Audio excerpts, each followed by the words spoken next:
बिस्मिल्लाहिर्रहमानिर्रहीम। Dear students, welcome to Excellence online education. Biology की class में आप सबको खुशामदीद।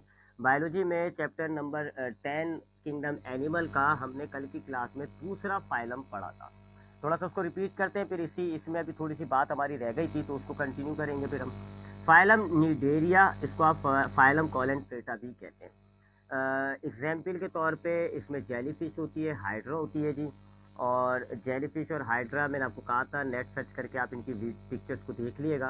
बड़ा कॉमन सा जानवर है। जेलीफिश तो बहुत कॉमन है।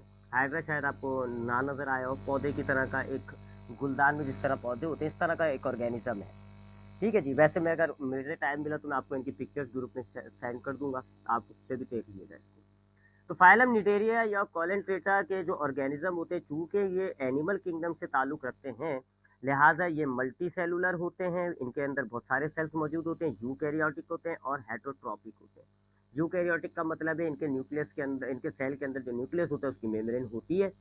और हेटरोट्रॉपिक का मतलब हो गया कि ये अपना खाना खुद तैयार नहीं करते।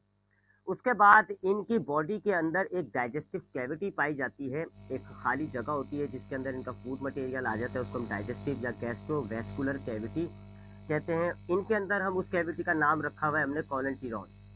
और इस कॉलेंटीरॉन की वजह से हम इस फाइलम को फाइलम कॉलेंट्रेटा कहते हैं। स्पंज की यानी कि फाइलम पॉरीफेरा की जो कैविटी थी उसको हमने स्पॉन्जोसील कहा था। इस फाइलम की जो कैविटी होती है उसको हम कॉलेंटीरॉन कहते हैं। तो इस वजह से इस फाइलम का नाम जो है वो कॉलेंट्रेटा रखा हुआ है हमने।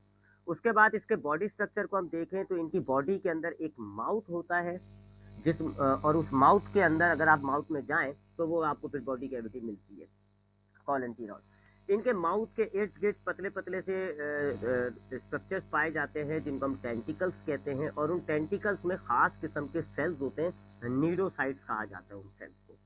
इनको खास किस्म का क्यों कहा जा रहा है नीडोसाइट्स को? क्योंकि इन नीडोसाइट्स के अंदर एक सुई की तरह का स्ट्रक्चर मौजूद होता है और इन नीडोसाइट्स के अंदर सब्सटेंस बनता है पैरालाइज करने के लिए, जहर कह लो आप उसको। तो जब ये टेंटिकल्स किसी भी एनिमल, किसी भी ऑर्गेनिज्म से टच करते हैं तो वो नीडोसाइट्स, ये जो स्टिंग होती है वो उस एनिमल के चुभ जाती है। और उस नीडोसाइट के स्टिंग के जरिए ये अपना वो जो सब्सटेंस तैयार कर रहे होते हैं वो इंजेक्ट कर देते हैं। छोटे ऑर्गेनिजम्स होते हैं तो वो तो पैरालाइज हो जाते हैं और वो इनका फूड होता है। हम जैसे लोगों को थोड़ा बहुत एलर्जी हो जाती है। तो चूंकि इनके पास नीडोसाइट्स पाए जा रहे हैं which is a very distinguishing character, जो किसी ऑर्गेनिज्म में नहीं है, इस नीडोसाइट्स की वजह से आपने इस फाइलम को नीडेरिया कहा हुआ है। ठीक है जी। तो इनके पास माउथ होता है, माउथ में टेंटिकल्स होते हैं और टेंटिकल्स के अंदर नीडोसाइट्स नाम के स्टिंगिंग सेल्स मौजूद होते हैं। ये एक्वेटिक होते हैं, पानी के अंदर पाए जाते हैं, सारे के सारे पानी में पाए जाते हैं। कुछ फ्रेश वाटर में होते हैं, कुछ मेराइन वाटर में होते हैं। तकरीबन 9000 स्पीशीज इनकी मौजूद है। और ये सिसाइल भी होते हैं, मोटाइल भी होते हैं। हाइड्रेला सिसाइल है, जेलीफिश मोटाइल होता है। सिसाइल का मतलब है ये मूव नहीं कर सकते, एक जगह फिक्स हो जाते हैं। मोटाइल का मतलब है ये मूव कर सकते हैं। तो जेलीफिश मूव करता है, हाइड्रेला मूव नहीं करता। डिप्लोब्लास्टिक होते हैं ये। पिछले फाइलम में यानी फाइलम पॉरीफेरा में आपने देखा कि उनकी बॉडी में सेल्स तो होते हैं लेकिन वो सेल्स ग्रुप होकर टिश्यू नहीं बनाते। लिहाजा टिश्यू नहीं बनते तो कोई इनके अंदर जो है, हम कहेंगे कि टिश्यू से बनी हुई कोई लेयर बॉडी वॉल नहीं होती। तो इसलिए हमने उनको ना ट्रिप्लोप्लास्टिक का ना ट्रिप्लोब्लास्टिक का। लेकिन इनके अंदर जो सेल्स होते हैं वो ग्रुप बना लेते हैं और टिश्यूज की फॉर्म इख्तियार कर लेते हैं, टिश्यूज से आगे नहीं जाते। लेवल ऑफ ऑर्गेनाइजेशन आपने पढ़ा है, सेल्स ग्रुप करते हैं, टिश्यू बनता है, टिश्यू ग्रुप करता है, ऑर्गन्स बनते हैं, ऑर्गन्स ग्रुप होते हैं तो फिर वो सिस्टम्स बन जाते हैं। इनके अंदर टिश्यूज तो बन गए लेकिन टिश्यूज से ऑर्गन्स नहीं बनते, इनके पास कोई ऑर्गन नहीं होता। अच्छा, अब इनकी टिश्यूज होते हैं तो इनकी जो बॉडी वॉल होती है उसमें दो लेयर्स पाई जा रही होती है। पहली लेयर होती है बाहर वाली एक्टोडर्म, और अंदर वाली लेयर जो होती है उसको हम कहते हैं एंडोडर्म। ये दोनों लेयर्स जो होती हैं, एक्टोडर्म और एंडोडर्म, टिश्यूज से बनी हुई होती हैं, लिविंग लेयर्स होती है। जबकि इन दो के बीच में एक नॉन सेलुलर जेल टाइप की लेयर पाई जाती है जिसको हम कहते हैं मीसोग्लिया। तो दो लेयर्स हो गई और बीच वाली लेयर तो है लेकिन वो नॉन सेलुलर है, इसलिए हम उसको सेल नहीं मानेंगे। तो चूंकि दो लेयर्स पाई जा रही होती है इसलिए हम इनको कहते हैं डिप्लोब्लास्टिक। ये वाहिद ऑर्गेनिज्म है जो डिप्लोब्लास्टिक होते हैं। आगे के तमाम फाइलम के जो ऑर्गेनिज्म होंगे वो ट्रिप्लोब्लास्टिक होंगे। जितने भी आगे जितने भी फाइलम आएंगे वो सारे ट्रिप्लोब्लास्टिक होंगे। और ट्रिप्लोब्लास्टिक का मतलब होगा कि उनके अंदर 3 सेलुलर लेयर्स होंगी, यानी 3 लेयर्स होंगी जो कि सेल से बनी हुई होंगी, एक्टोडर्म, मीजोडर्म और एंडोडर्म। ठीक है, तो ये वाहिद वाहिद आपके पास फाइलम है जिसका ऑर्गेनिज्म डिप्लोब्लास्टिक होता है। बाहर वाली एक्टोदर्म कहलाती है, बीच वाली मीजोग्लिया है जो कि नॉन सेलुलर है, नॉन लेयर लिखा हुआ है देखे मैंने, नॉन सेलुलर होती है ये। और तीसरी यानी अंदर वाली जो है वो इन एंडोदर्म कहलाती है, इसको हम गैस्ट्रोदर्म भी कहते हैं अक्सर। सेल्स इनके टिश्यूज बनाए हुए होते हैं, रेडियली सिमेट्रिकल होते हैं ये। पिछला फाइलम एसिमेट्रिकल था, ये रेडियली सिमेट्रिकल है। ये भी आपको एक्सप्लेन किया जा चुका है कि रेडियली सिमेट्रिकल क्या होते हैं कि जिनको हम दो तीन तरीकों से भी काटें तो उनके इक्वल पार्ट्स मिलेंगे, इनको हम कहते हैं रेडियल सिमेट्रिकल। दो फाइलम है जो रेडियल होते हैं, एक ये वाला और एक और आगे आएगा एक्टिनोडर्मेटा। तो ये दो फाइलम है जो कि रेडियल है, बाकी सारे बायलेटरल मिलेंगे आपको। उसके बाद इनकी शेप के अतबार से इनकी दो टाइप्स होती हैं, एक कहलाता है पॉलिप, एक कहलाता है मेड्यूसा। हाइड्रा जो है वो पॉलिप होता है और मेड्यूसा जो है जेलीफिश जो है वो मेड्यूसा होता है। फर्क क्या है जी, इनका माउथ किस तरफ फेस कर रहा है। अगर इनका माउथ ऊपर की तरफ फेस हो रहा होता है, उसका ऊपर की तरफ नजर आ रहा होगा आपको, तो उसको हम कहते हैं कि वो पॉलिप टाइप है। और मेड्यूसा टाइप क्या होती है, जिनका माउथ नीचे की तरफ फेस कर रहा होता है। आप अगर हाइड्रा को देखें तो ये इसका माउथ है, ऊपर की तरफ फेस कर रहा है। जेलीफिश को देखें तो ऊपर वाले पार्ट में अंदर की तरफ है, नीचे की तरफ, और नीचे की तरफ फेस कर रहा होता है। तो जेलीफिश जो है वो मेड्यूसा हो गया और हाइड्रा जो है वो पॉलिप हो गया, फेसिंग अपवर्ड या फेसिंग डाउनवर्ड।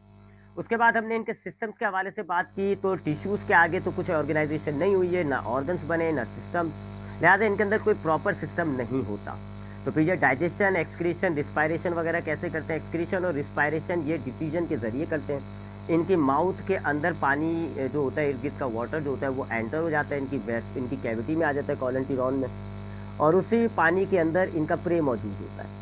और रिस्पायरेशन, पानी में ऑक्सीजन भी मौजूद होती है, तो ये इनके जो सेल्स होते हैं वो पानी में से ऑक्सीजन को डिफ्यूज़ कर लेते हैं अपने अंदर, और इनके अंदर जो कार्बन डाइऑक्साइड या एक्सक्रीटरी मटेरियल होता है वो डायरेक्ट पानी में बाहर निकाल देते हैं डिफ्यूजन के जरिए।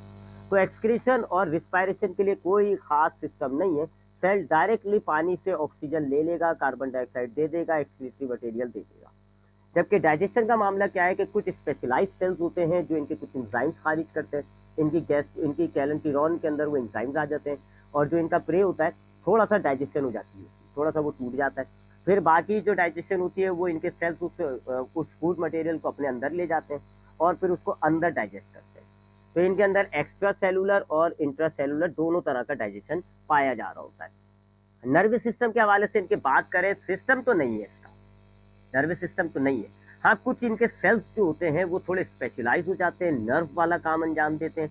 यानी अगर आप उन सेल्स को टच करोगे तो वो एक इम्पल्स क्रिएट कर देंगे, एक अलर्टनेस अपनी बॉडी के अंदर क्रिएट कर देंगे, जिससे इनको पता चल जाएगा कि किसी ने इनको टच किया है। ये बिल्कुल प्राइमरी टाइप हो जाएगी नर्वस सिस्टम की। आगे जाके तो बहुत सारे अच्छे वेल डेवलप ऑर्गेनिजम्स हैं, हम उनमें से एक है। हमारा नर्वस सिस्टम वेल डेवलप हुआ हुआ होता है, हमें जब टच किया जाता है हमें पता चल जाता है हमें हमारे साथ क्या हुआ है।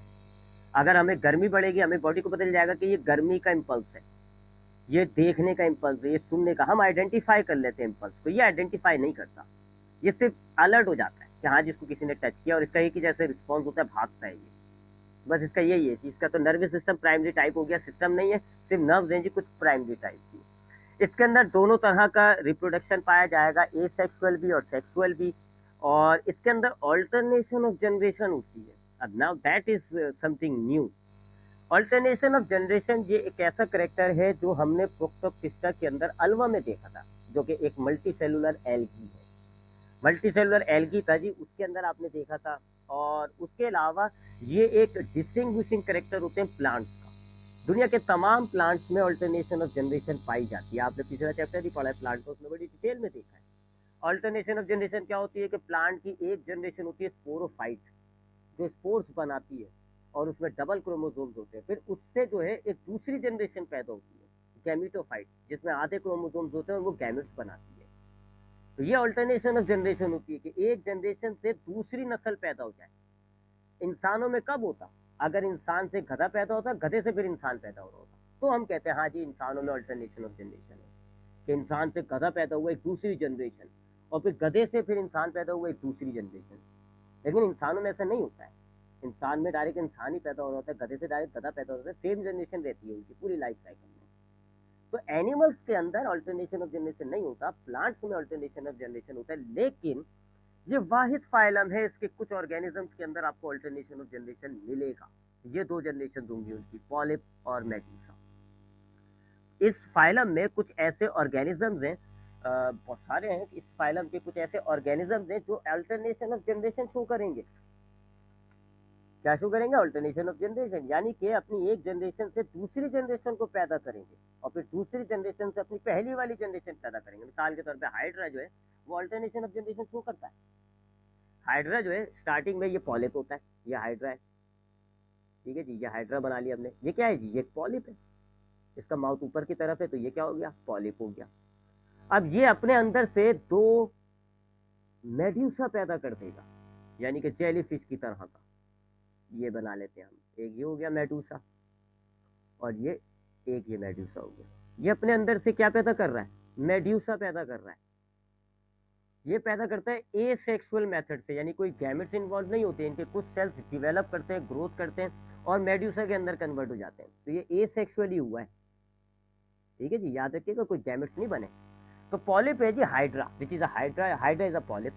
अब इसके कुछ सेल्स क्या करेंगे जी? अपने आप को ग्रोथ करते हैं और कन्वर्ट कर देते हैं अपने आप को मेड्यूसा के अंदर। इसमें से दो मेड्यूसा जन्म लेता है और मेड्यूसा का शेप बिल्कुल अलग है, ये बिल्कुल अपने ओरिजिनल जो एनिमल है यानी कि पॉलिप उससे बिल्कुल डिफरेंट है। अब एक खिलाएगा मेल, एक खिलाएगा फीमेल, ये गैमेट्स बनाएंगे, ये गैमेट्स बनाएंगे। एक जो मेल मेड्यूसा होगा वो मेल गैमेट बना देगा और जो फीमेल मेड्यूसा होगा वो फीमेल गैमेट बनाएगा। अब ये दोनों गैमेट जो है वो फ्यूज कर जाएंगे, मिल जाएंगे, जाइगोट बनेगा। जाइगोट जो है वो डेवलप होता है और एक लार्वा बनता है जिसको हम कहते हैं प्लेन्यूला लार्वा। प्लेन्यूला लार्वा क्रिएट हो जाएगा एक, और फिर ये लार्वा जो है जब डेवलप होगा तो पॉलिप बन जाएगा। अच्छा, ये सेक्सुअल हो गया क्योंकि गैमेट्स मिल रहे हैं ना, मेल और फीमेल गैमेट्स मिल रहे थे, ये सेक्सुअल हो गया। तो ये क्या हुआ जी? ये अल्टरनेशन ऑफ जनरेशन नहीं हो गई क्या? ये अल्टरनेशन ऑफ जनरेशन हो गई, क्योंकि पॉलिप से मेड्यूसा पैदा हो गया, मेड्यूसा से पॉलिप पैदा हो रहा है। ये अल्टरनेशन ऑफ जनरेशन इनके अंदर पाई जाती है कि जी इनके अंदर पॉलिप से स्टार्ट हो रहा है और फिर पॉलिप जो है वो अपने अंदर से एसेक्सुअली दो मेड्यूसा पैदा करेगा, एक मेल मेड्यूसा होगा, एक फीमेल मेड्यूसा होगा। फिर ये मिलेंगे, इनमें से जाइगोट्स बनते हैं, सॉरी इनमें से गैमेट्स बनते हैं, मेल फीमेल गैमेट्स, वो मिलते हैं, जाइगोट बनता है। फिर जाइगोट जो है वो एक लार्वा बनाता है, प्लेन्यूला लार्वा, और फिर वो लार्वा जर्मिनेट हो जाएगा पॉलिप के अंदर। तो इनके अंदर अल्टरनेशन ऑफ जनरेशन पाई जा रही है। तो that is very strange behaviour, क्योंकि ये प्लांट वाला बिहेवियर है और एनिमल्स में हमें खाली ये इनके अंदर मिलता है, इनके अंदर होता है। तो इसके लार्वा को आप क्या कहते हो? प्लेन्यूला लार्वा। अब इसके बाद इसकी ज़रा क्लासेस की बात करें, फिर हमें दो चीज़ें और देखनी है। पहले इसके हम क्लासेस की बात कर लेते हैं। इसके पास 3 क्लासेस होती है, इस फाइलम में 3 क्लासेस हमारे पास मौजूद हैं। इसकी जो पहली क्लास होती है उसको हम कहते हैं हाइड्रोजोआ। हाइड्रोजोआ जो है ऐसे निडेरियंस को कहा जाता है जिनके अंदर अल्टरनेशन ऑफ जनरेशन होगी या अल्टरनेशन ऑफ जनरेशन शो करेंगे। इनके अंदर जो है, ग्रीन से लिखते हैं, इनके अंदर पॉलिप भी मिलेगा आपको इनकी लाइफ साइकिल में, और इनके अंदर आपको मेड्यूसा भी मिलेगा। ये जो आपके सामने अभी लाइफ साइकिल शो करने के लिए ये बनाया ना, ये वाली, ये है ये हाइड्रोजोआ। तो हाइड्रोजोआ क्या होती है? एक ऐसी क्लास है जिसके अंदर जो ऑर्गेनिजम्स होते हैं वो अल्टरनेशन ऑफ जनरेशन शो करेंगे। आपको उनकी लाइफ साइकिल के अंदर पॉलिप भी मिलेगा, मेड्यूसा भी मिलेगा। बराबर बराबर टाइम निकाल रहे होते हैं, यानी कि ये नहीं कह सकते कि पॉलिप की जनरेशन डोमिनेंट है या मेड्यूसा की जनरेशन डोमिनेंट है। इक्वल टाइम एक्सपेंड करते हैं ये। पॉलिप के अंदर मिसाल है 2 साल गुजारे तो मेड्यूसा में भी ये 2 साल गुजारेंगे। तो इनके अंदर कौन सी जनरेशन डोमिनेंट है ये नहीं कहा जा सकता। तो ये अल्टरनेशन ऑफ जनरेशन शो करते हैं और इनके पास दोनों टाइप की जनरेशन्स पाई जाती है, पॉलिप भी और मेड्यूसा भी। फॉर एग्जांपल इसकी हाइड्रा, ये हाइड्रा ली थी हमने, तो एग्जांपल के तौर पे आप इसकी ले लें कि ये हाइड्रा इसकी एग्जांपल है। दूसरी क्लास जो है उसको हम कहते हैं स्काइफोजोआ। ये भी अल्टरनेशन ऑफ जनरेशन शो करेंगे, बट इसके केस के अंदर जो पॉलिप होती है वो बड़ी रिड्यूस फॉर्म में होती है, यानी बहुत कम टाइम गुजारती है। इनकी मेड्यूसा जनरेशन जो है वो बड़ी डोमिनेंट होती है। तो ये भी अल्टरनेशन ऑफ जनरेशन शो करेंगे। अल्टरनेशन ऑफ जनरेशन एग्जिस्ट होती है, इनके अंदर पाई जाती है, शो करते हैं ये, बट मेड्यूसा जनरेशन जो है वो इनकी डोमिनेंट होती है। ज़्यादातर ये मेड्यूसा जनरेशन में टाइम निकाल रहे होते हैं। जेलीफिश इसकी एग्जाम्पल है। जेलीफिश। ठीक है जी, तो ये दूसरी क्लास हो गई स्काइफोजोआ। और तीसरी क्लास होती है एंथोजोआ। एंथोजोआ के अंदर अल्टरनेशन ऑफ जनरेशन नहीं होता, इनके अंदर अल्टरनेशन ऑफ जनरेशन नहीं होता, एब्सेंट होता है जी, इनके अंदर एब्सेंट होगा ए ओ जी यानी अल्टरनेशन ऑफ जनरेशन। और जाहिर बात है जब अल्टरनेशन ऑफ जनरेशन एब्सेंट होगा तो फिर इनकी एक ही फॉर्म होगी, या तो पॉलिप होगी या मेड्यूसा होगी। तो ये ज़्यादातर आपको पॉलिप फॉर्म में मिलते हैं, या आपको पॉलिप फॉर्म में मिलेंगे ये, यानी कि वो हाइड्रा की तरह की फॉर्म होगी इनकी। और सी एनीमून जो है इसकी एग्जाम्पल ले लें आप, बिल्कुल अगर आप सी एनीमून को देखो तो ऐसा लगेगा जी एक गुलदस्ता है सी एनीमून, ऐसा होता है जी, ये ऐसा होगा जी, इसकी बॉडी ऐसे गुलदस्ते की तरह होगी और इस पर ये छोटे छोटे से टेंटिकल्स होंगे जी, ऐसे बहुत सारे छोटे छोटे से टेंटिकल्स। इसकी भी पिक्चर देख लीजिएगा गूगल के अंदर, मेरे पास, मैं अगर टाइम निकला तो मैं आपको दिखा दूंगा सी एनीमून। तो ये इसकी 3 क्लासेस होती है जी, डिपेंड करता है अल्टरनेशन ऑफ जनरेशन या इसकी कौन सी जनरेशन डोमिनेंट है इन बातों पर। हाइड्रोजोआ पहली क्लास होती है, इसमें अल्टरनेशन ऑफ जनरेशन पाई जाती है और इसकी दोनों जनरेशन जो है वो डोमिनेंट ही कह लें। पॉलिप भी ज़्यादा टाइम निकालता है, मेड्यूसा की फॉर्म में भी ये ज़्यादा टाइम निकालते हैं, फॉर एग्जाम्पल हाइड्रा। दूसरी स्काइफोजोआ तो है, इनमें भी अल्टरनेशन ऑफ जनरेशन पाई जाती है, लेकिन इनकी जो मेड्यूसा वाली जो जनरेशन होती है, यानी कि जिनमें माउथ नीचे की तरफ होता है जेलीफिश टाइप की, वो वाली जनरेशन इनकी डोमिनेंट होती है, एग्जाम्पल जेलीफिश है। जबकि तीसरा जो होता है वो एंथोजोआ होता है, एंथोजोआ के अंदर अल्टरनेशन ऑफ जनरेशन नहीं होती, इनमें आपको जो है सिर्फ पॉलिप फॉर्म मिलेगी, फॉर एग्जाम्पल सी एनीमोन। तो ये आपके पास हो गया जी दूसरी क्लास फाइलम नीडेरिया। अब तीसरी क्लास, क्लास कह गया, दूसरा फाइलम हो गया जी इसका निडेरिया। अब हमारे पास तीसरा फाइलम है प्लेटीहेल्मिन्थस। लेकिन उस फाइलम को पढ़ने से पहले हम 2 मामले ज़रा और देखेंगे, एक पॉलीमॉर्फिज्म और एक मेटामॉर्फोसिस। ये ज़रा छोटे से प्रोसेस आ गए तो ज़्यादा इसको भी देख लेते हैं, पॉलीमॉर्फिज्म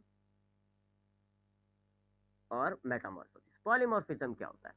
आपने पढ़ा है जी कि फंगस के केसेस में आपने पढ़ा, बैक्टीरिया के केसेस में आपने पढ़ा, सियानोबैक्टीरिया के, कि कुछ ऑर्गेनिज्म होते हैं जो कॉलोनी की फॉर्म में रहना शुरू कर देते हैं। यानी होते तो वो सिंगल इंडिविजुअल ऑर्गेनिजम्स, लेकिन मिलकर कॉलोनी बना के रह रहे होते हैं। मिसाल के तौर पे बैक्टीरिया के अंदर हमें बहुत नज़र आता है, ये सियानोबैक्टीरिया में नज़र आता है। ये बैक्टीरिया एक होगा, लेकिन क्या होगा जी कि ये बहुत सारे बैक्टीरिया, इसी जैसे एक बैक्टीरिया जो है एक एक करके बहुत सारे जो है ये मिलकर रहना शुरू कर देंगे, एक कॉलोनी तैयार हो जाती है। इसको हम कहते हैं कॉलोनियल ऑर्गेनाइजेशन। इसमें हर सेल जो है तो आज़ाद, लेकिन फिर जब जाहिर बात है मिल के रह रहे होते हैं तो इनके अंदर डिवीजन ऑफ लेबर हो जाती है, यानी कोई कुछ काम करने लग जाएगा, कोई कुछ काम करने लग जाएगा, वगैरह वगैरह।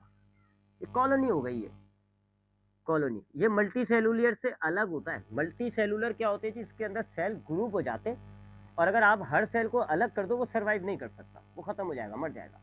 कॉलोनियल में ये होता है कि जितने ऑर्गेनिज्म मिलके रह रहे हैं ना, अगर आप उनको अलग कर दें, अलग भी इंडिविजुअल भी वो रह सकते हैं। ये हर एक ऑर्गेनिज्म है। तो जैसे इंसानों में होता है ना, हमारे अंदर भी तो होता है, हम एक इंडिविजुअल ऑर्गेनिज्म है, लेकिन हम क्या करते हैं, हम ग्रुप की फॉर्म में रह रहे होते हैं। हम 5-6 भाई मिलके एक घर के अंदर रह रहे होते हैं। एक भाई कुछ काम कर रहा होता है, नाश्ता लाने की जिम्मेदारी एक की है, ख़ानदान में जाने की जिम्मेदारी एक की है, कोई राशन के पैसे दे रहा है, कोई चाय के पैसे, इस तरह अलग अलग काम बांट देते हैं। ऐसी होती है कॉलोनियल ऑर्गेनाइजेशन, कि मुख्तलिफ ऑर्गेनिजम्स होते हैं वो मिलकर एक सूरत में रहने लग जाते हैं, एक यानी ग्रुप की फॉर्म में रहने लग जाते हैं और फिर उनके अंदर काम तकसीम हो जाते हैं। बेहतरीन एग्जाम्पल इसकी अगर हम दें तो आपने शहद की मक्खियों के मामले सुने होंगे, चींटियों के मामले, एंड्स के मामले सुने होंगे। एंड के अंदर या शहद की मक्खी के अंदर कॉलोनी होती है, वो अपनी एक शहद के छत्ते के अंदर बहुत सारी मक्खियाँ मिल के रह रही होती है। हाँ, तो वो सारी अलग अलग लेकिन मिल के रह रही होती है। फिर कोई रिप्रोडक्शन कर रहा होता है, कोई प्रोटेक्शन कर रहा होता है, कोई कंस्ट्रक्शन कर रहा होता है, कोई जो है वो फूड प्रिपरेशन वगैरह इस तरह के काम बांटे हुए होते हैं उन्होंने अपने आप का काम। तो वो भी एक कॉलोनी हो गई। एंट में भी कॉलोनीज पाई जाती है। तो इसको हम कहते हैं पॉलीमॉर्फिज्म। यहाँ पर हम कॉलोनी नहीं कहेंगे, हम कहेंगे पॉलीमॉर्फिज्म पाया जा रहा है। पॉलीमॉर्फिज्म क्या होता है, अगर बहुत सारे ऑर्गेनिजम्स जो कि एक दूसरे से डिफरेंट होते हैं दिखने में, और अगर वो मिलकर रहना शुरू कर दे, कॉलोनी बना लें। पॉली का मतलब होता है बहुत सारे, और मॉर्फिज्म का मतलब वो कहता है दिखने में अलग अलग, मॉर्फोलॉजी डिफरेंट हो। तो ये क्या होता है जी पॉलीमॉर्फिज्म? इसकी डेफिनेशन लिख लेते हैं, the occurrence of the species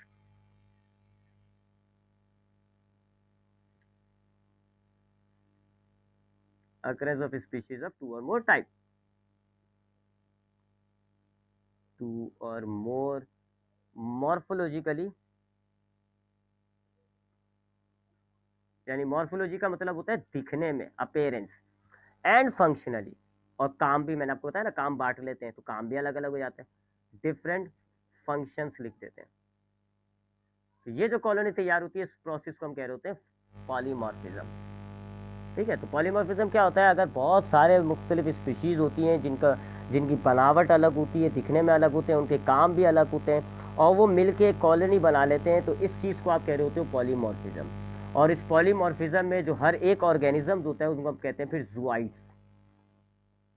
जूआइड्स का वर्ड यूज़ करते हैं उनके लिए। मिसाल के तौर पे एक अक्सर हम देखते हैं जेलीफिश की तरह का एक ऑर्गेनिज्म पाया जाता है, उसको हम कहते हैं फाइसीलिया।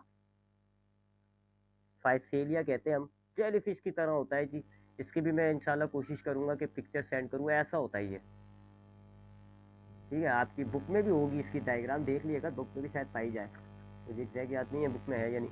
ऐसा दिखने में तो ये एक ऑर्गेनिज्म लग रहा है, but it is not an organism, it is a colony. ये ऑर्गेनिज्म नहीं है फाइसीलिया, ये कॉलोनी है। बहुत सारे जूआइड्स हैं जो कि एक दूसरे से दिखने में भी अलग हैं, काम भी अलग हैं, उन्होंने मिल के ये कॉलोनी तैयार की, ये पॉलीमॉर्फिज्म कर रखा है इन्होंने।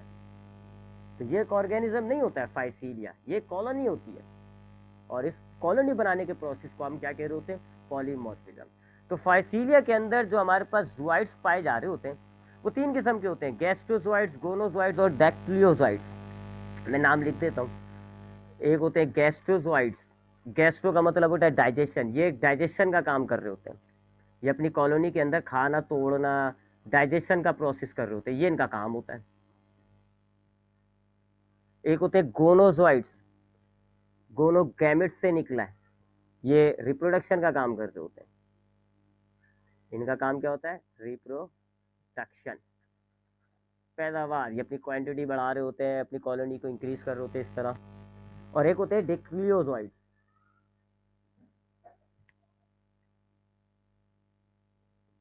इनका काम अपनी कॉलोनी को प्रोटेक्ट करना होता है। तो तीन किस्म का फाइसीलिया में तीन किस्म का जॉइड जो है वो पाया जाता है। तो ये होता है पॉलीमॉर्फिज्म। तो ऑर्गेनिजम्स हमें बहुत सी स्पीशीज़ के अंदर, दूसरे किंगडम्स की बहुत सारी स्पीशीज़ के अंदर भी हमें जो है वो कॉलोनियाँ नज़र आई हैं, यहाँ पे भी हमें कॉलोनियाँ नज़र आ रही हैं। एंट वगैरह के अंदर बड़े जो ऑर्गेनिजम्स हैं उनमें भी कॉलोनी होती है, यहाँ की जो कॉलोनी होती है इनमें हम कहते हैं पॉलीमॉर्फिज्म। ठीक है जी, और इनमें जॉइड्स होते हैं ऑर्गेनिजम्स में, फाइसीलिया में गैस्ट्रोजॉइड्स है, गोनोजॉइड्स है, डेक्टिलियोजॉइड्स है।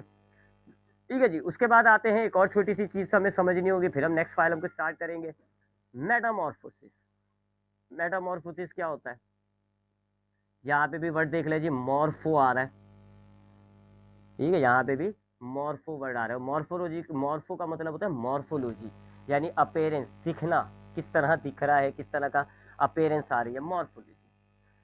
हम देखते हैं जी कि कोई भी ऑर्गेनिज्म जब जाइगोट होता है जी, जाइगोट से डिवेलप होता है, तो एनिमल्स के केस में लार्वा तैयार होता है। एनिमल जैसे प्लांट के अंदर हमने देखा था कि जाइगोट जो होता है, जाइगोट प्लांट के अंदर क्या होता है जी, जाइगोट जब डिवेलप होता है तो इनिशियल फॉर्म को हम कहते हैं उसकी एम्ब्रियो, और फिर एम्ब्रियो डिवेलप होता है और प्लांट बनता है। इसी तरह प्लांट एनिमल्स के अंदर क्या मामला होता है, जब गैमेट्स मिलते हैं जाइगोट तैयार होता है, तो जाइगोट जब डिवेलप होता है तो उसकी इनिशियल फॉर्म को हम कहते हैं लार्वा, और फिर लार्वा डिवेलप हो जाता है एनिमल्स के अंदर। जैसे अभी निडेरिया के अंदर जो लार्वा था उसको हमने प्लेन्यूला लार्वा कहा था। ठीक है, अब ये जब डेवलपमेंट हो रहा होता है तो इस दौरान, यानी लार्वा जब एनिमल्स के अंदर डेवलप हो रहा होगा तो इस दौरान उसके अंदर मॉर्फोलॉजिकल चेंजेस आती हैं, यानी उसकी अपेयरेंस के अंदर चेंजेस आ रही होती हैं। इस डेवलपमेंट को हम कहते हैं मेटामॉर्फोसिस। तो मेटामॉर्फोसिस क्या होती है, चेंजेस हैं जी जो एक लार्वा के अंदर आती हैं, और इन चेंजेस की बुनियादों पर, इन चेंजेस की वजह से लार्वा एक एनिमल में कन्वर्ट हो जाता है। तो इन चेंजेस को आप कहते हैं मेटामॉर्फोसिस। इसकी दो टाइप होती है, एक कहलाती है कंप्लीट मेटामॉर्फोसिस, एक कहलाती है इनकम्प्लीट।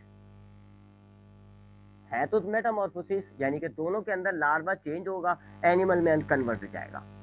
बस फर्क क्या होता है, कंप्लीट के अंदर लार्वा और जो उसका अडल्ट फॉर्म होता है, यानी जिसमें वो कन्वर्ट होगा एनिमल यानी अडल्ट फॉर्म, ये दिखने में बिल्कुल एक दूसरे से अलग होंगी, बिल्कुल अलग। यानी अगर हम बटरफ्लाई का लार्वा देखें, बटरफ्लाई का लार्वा एक कैटरपिलर कहलाता है और कीड़े की तरह दिखता है हमें, ऐसा, ये है इसका लार्वा। और जब ये डेवलप होता है, एनिमल में कन्वर्ट होता है, अडल्ट फॉर्म में आता है, तो ये तो बिल्कुल ही अलग दिख रहा होता है, बटरफ्लाई।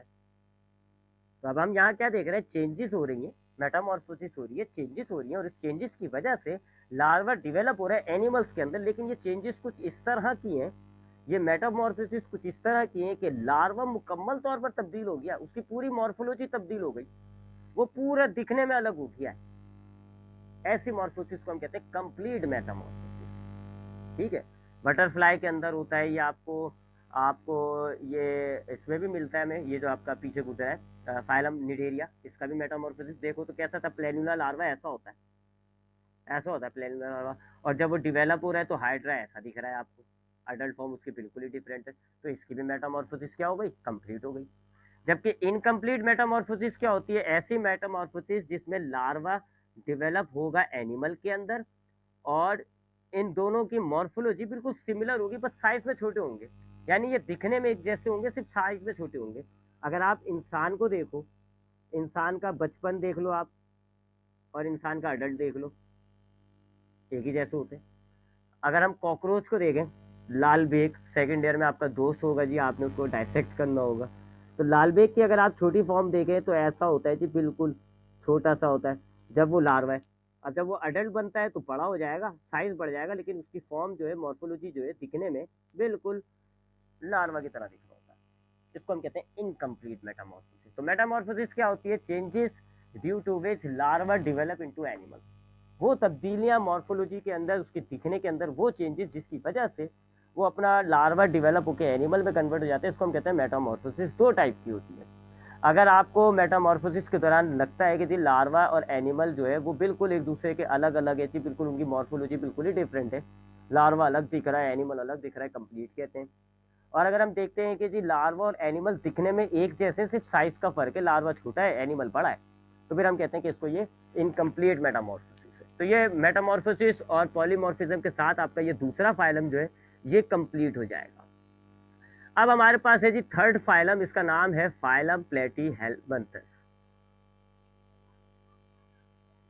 प्लेटीहेल्मिन्थस,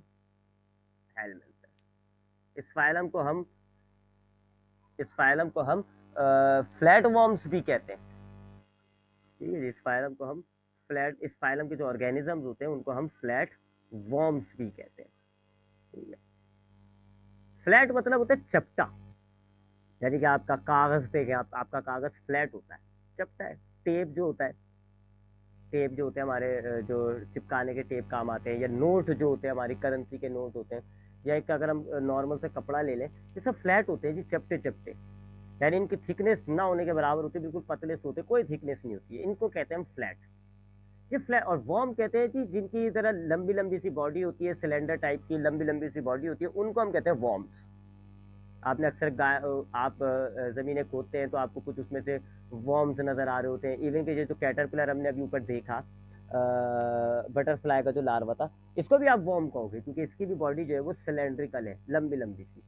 तो अगर सिलेंड्रिकल लंबी लंबी सी बॉडी होती है उसको आप कहते हो वॉर्म, और फ्लैट कहते हो आप चपटे।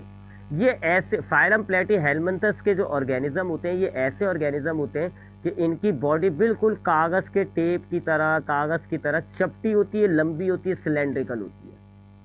मिसाल के तौर पे टेप वॉर्म नाम का एक ऑर्गेनिज्म है जो हमारी आंतों में पाया जाता है, अक्सर हमें बीमार कर देता है। ठीक है, वो ऐसा होता है कि उसकी बॉडी अगर आप देखो तो सेगमेंट्स में कन्वर्ट हुई हुई, ऐसे सेगमेंट्स बने हुए होते हैं। अगर आप देखो इसकी थिकनेस नहीं होती, बिल्कुल पतला सा कागज़ के टेप के, कागज़ के बराबर का थिकनेस होगी इसकी, और लंबी सिलेंड्रिकल बॉडी। इसी तरह एक एक ऑर्गेनिज्म होता है प्लेनेरिया, ऐसा होता है वो, ऐसा होता है वो, लंबा सिलेंड्रिकल भी हो गया, और अगर आप इसकी थिकनेस देखोगे तो थिकनेस बिल्कुल पतली सी होती है। तो they are called flat worms, और आपके फाइलम प्लेटीहेल्मिन्थस में सारे फ्लैट वॉर्म्स आते हैं। यानी आपके इस फाइलम प्लेटीहेल्मिन्थस में कौन कौन से ऑर्गेनिजम्स होंगे, ऐसे ऑर्गेनिजम्स जिनकी बॉडी फ्लैट होगी और सिलेंड्रिकल होती है। इस फाइलम को हम अब नेक्स्ट क्लास में देख लेंगे, क्योंकि हमारे पास टाइम जो है वो 4 मिनट शो हो रहा है मेरे पास।